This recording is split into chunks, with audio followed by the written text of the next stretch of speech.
안녕하세요. 부경대학교 컴퓨터공학과 장원두 교수입니다. 이번 시간에는 적대적 생성 네트워크에 대해서 살펴보도록 하겠습니다. 흔히 GAN 혹은 GAN이라고 하는데요. 이 적대적 생성 네트워크는 기존의 네트워크하고는 제법 다른 그런 새로운 네트워크가 되겠습니다.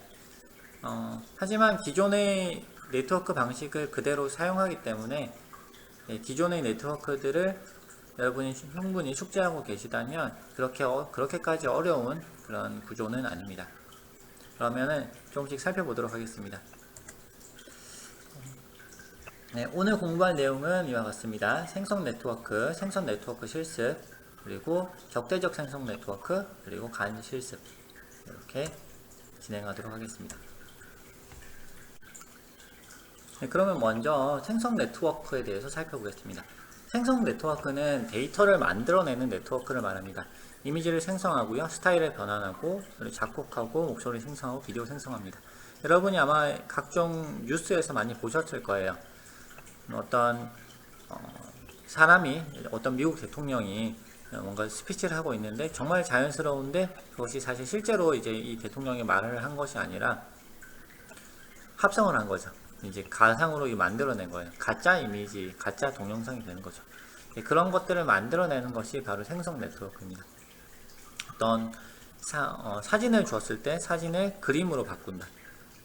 고흐의 그런 아트 스타일을, 그림 스타일을 흉내내서 고흐가 직접 그린 것처럼 사진을 그림으로 이렇게 바꿔주는 그런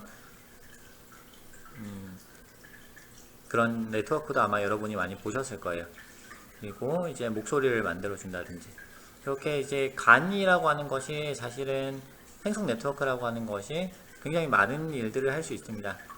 그런데 그 많은 것들을 다 다루려면 사실 이 수업 시간이 굉장히 부족합니다. 그래서 이번 시간에는 이미지를 생성하는 것만 다뤄보도록 하겠습니다.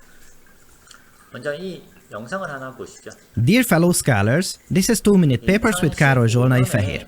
Do you remember style transfer? Style transfer is a mostly AI-based technique where we take a photograph, put a painting next to it, and it applies the style of the pose estimation. This is a problem where we have a photograph or a video of someone and the output is a skeleton that shows the current posture of this person. So, how about some style transfer? A video of our own dancer, then record a video of our own, let's say moderately beautiful moves, and then transfer the dancer's performance, Okay, we could take a video of a professional dancer, then record a video of our own, let's say moderately beautiful moves, and then transfer the dancer's performance onto our own body in the video. 지금 보시나요? 왼쪽에 있는 이 전문 댄서가 있죠. 이 전문 댄서에서 좌표를 이렇게 따옵니다. 따와가지고 사람이 이렇게 몸을 움직이고 있다. 그리고 오른쪽에 있는 이 두 사람의 몸을 요거에 맞게 변형을 시켜버립니다. 새롭게 만드는 거죠. 그래서 마치 이 두 사람이 춤을 이렇게 잘 추고 있는 거죠. Let's call it motion transfer. Have a look at these results. How cool is that? As you see, these output videos are quite smooth, and this is not by accident. It doesn't just come out like that. With this technique, temporal coherence is taken into consideration. This means that the algorithm knows what it has done a moment ago and will not do something wildly different, making these dance motions smooth and believable. This method uses a generative adversarial network, where we have a neural network for pose estimation, or in other words, generating the skeleton from an image, and a generator network to create new footage when given a test subject and a new skeleton posture. These two neural networks battle each other and teach each other to distinguish and create more and more authentic footage over time. Some artifacts are still there, but note that this is among the first papers on this problem, and it is already doing incredibly well. This is fresh and experimental, just the way I like it. 2 follow-up papers down the line, and we'll be worried that we can barely tell the difference from authentic footage. Make sure to have a look at the paper, where you will see how the Pix2Pix algorithm was also used for image generation, and there is a nice evaluation section as well. And now, let the age of AI-based dance videos begin. If you enjoyed this episode, please consider supporting us on Patreon, where you can pick up really cool perks like early access to these videos, voting on the order of future episodes, and more. We are available at patreon.com/2minutepapers, or just click the link in the video description. Thanks for watching and for your generous support, and I'll see you next time. 이 네트워크에 대해서 이번 시간에는 조금 자세하게 살펴보도록 하겠습니다. 자, 분류 네트워크가 있고요. 생성 네트워크가 있습니다. 분류 네트워크는 이미지를 입력을 받아가지고 종류를 출력합니다. 요 이미지를 입력을 받아가지고 층을 땅땅땅 지나서 최종적으로 나오는 것이 개다, 고양이다 라고 하는 정보를 주죠. 생성 네트워크는 반대예요. 개냐 고양이냐 정보를 줘요. 그 다음에 개다 라고 하면 개에 대해서 뭔가 변화는 일어나요. 1, 0이 되겠죠. 1, 0을 받아가지고 변환시켜서 최종적으로 강아지 이미지를 만들어냅니다. 0, 1, 고양이라는 정보를 받아서 어떤 고양이 정보를 만들어낸다 라고 하는 그런 네트워크가 되겠습니다. 여기서 이제 분류 네트워크하고 생성 네트워크하고 가장 큰 차이는 네트워크의 순서가 반대라는 거예요. 입력이 무엇이냐? 입력이 원래는 이미지를 받아가지고 종류를 출력했는데 이제는 종류를 받아서 이미지를 출력하겠다라는 겁니다. 그리고 이렇게 하기 위해서 중간에 새로운 층이 레이어들이 필요하게 됩니다. 그것들에 대해서 살펴보겠습니다. 생성 네트워크를 이렇게 구성을 할 수가 있습니다. 입력을 받아서 완전 연결층을 보내고 리쉐이프, 업샘플링, 합성곱층, 업샘플링, 합성구 이렇게 만들 수 있습니다.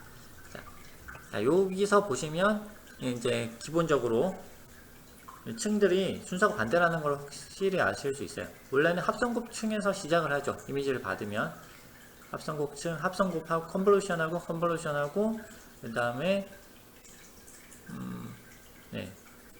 풀링하고 다시 합성곱하고 그 다음 댄스 들어가고 최종적으로 입력이 나오죠. 근데 지금 반대입니다. 댄스가 먼저 나옵니다. 완전 연결층이 먼저 나오고 그 다음 리쉐이프 뭔가 하죠. 리쉐이프가 뭔지 아직 설명을 안 드렸습니다. 리쉐이프 업샘플링 한 다음에 합성곡 또 이렇게 지나갑니다. 자, 그럼 여기서 지금 새롭게 나온 층들이 있어요. 리쉐이프 층하고 업샘플링 층이에요. 이게 도대체 뭐냐? 자, 리쉐이프 층은 1차원 데이터를 2차원 데이터로 바꿔주는 층입니다.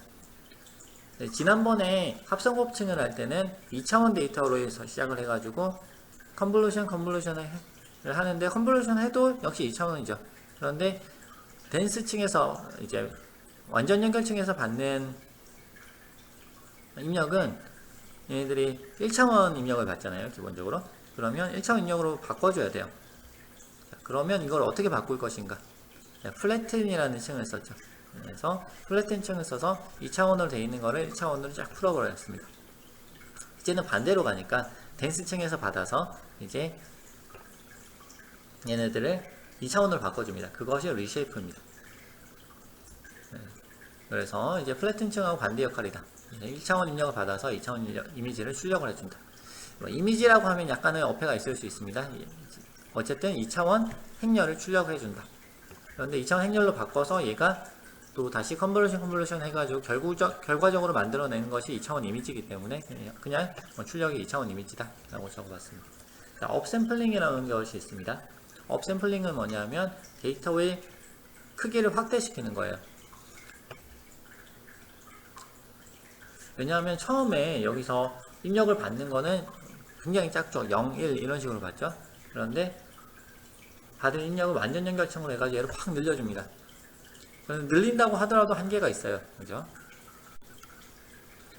그래서 얘를 순차적으로 늘려주는 것이 바로 업샘플링 층입니다. 풀링의 이전에 합성곱 신경망에서는 우리가 커다란 이미지, 예를 들어서 28 곱하기 28의 이미지가 있었는데 이 이미지를 컨볼루션을 한 다음에 이미지의 크기를 조금씩 축소시키죠. 왜냐하면 컨볼루션을 하면서 필터 개수가 늘어나면서 특징의 수가 굉장히 많이 늘어나기 때문에 이 특징의 수를 그래도 조금 줄이기 위해서 이미지 크기를 조금씩 줄여갑니다. 그것이 풀링층, 우리가 흔히 이제 맥스 풀링층을 사용을 했었는데요. 그 맥스 풀링층의 역할이었는데, 여기서는 생성 네트워크에서는 작은 거에서 점점 키워 나가야 되기 때문에 이거를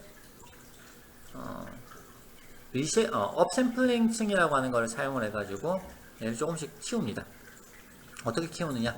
똑같은 거를 하나 더 만들어요. 자, 원래 이렇게 2 곱하기 2 이미지가 있었는데 얘를 그대로 확대를 합니다. 네, 4 곱하기 4로. 이렇게 되면 특별히 이상한 정보가 들어가지 않은 상태로 이렇게 정보가 하나씩 이상한 정보가 들어가지 않은 상태로 원래 이미지가 반복이 되면서, 원래 정보가 반복이 되면서 이미지가 조금씩 커지게 되죠. 그래서 기본적으로는 이렇게 2배로 키우는 것이 디폴트로 되어 있고요. 그래서 2배 말고 3배, 4배로 키울 수도 있습니다. 네, 요것이 업샘플링 층이 되겠습니다. 그래서 여러분이 이제는 요 네트워크의 구조를 어느 정도 이해를 하실 수가 있습니다. 입력을 받아서 이거는 0, 1, 1, 0 이런 식으로 입력을 받는다고 말씀을 드렸죠. 그 입력을 완전 연결층으로 보내고, 완전 연결층으로 보내면서 뭔가 그 크기를, 특징의 크기를 굉장히 늘려주는 거죠. 그 다음에 리쉐이프로 보내서 2차원으로 만들고요. 그 다음에 업샘플링으로 보내서 조금씩 크기를 키웁니다. 조금 크기를 키워서 이제는 합성곱층으로 보낼 수 있습니다. 합성곱층에서 이제는 연산을 하는 거죠. 어떤 의미에서는 합성곱 신경망의 역연산이다 라고 여러분이 생각을 하셔도 돼요. 그래서 이미지를 받아가지고 뭔가 출력을 만들어내는 것이 아니고, 어떤 이제 정보를 받아서 그 정보로부터 그 정보에 해당하는 이미지를 만들어내는 과정인 거죠. 그래서 조금 이해가 되셨습니까? 자, 그러면 잠깐 쉬셨다가 생성 네트워크 실습을 시작해 보도록 하겠습니다.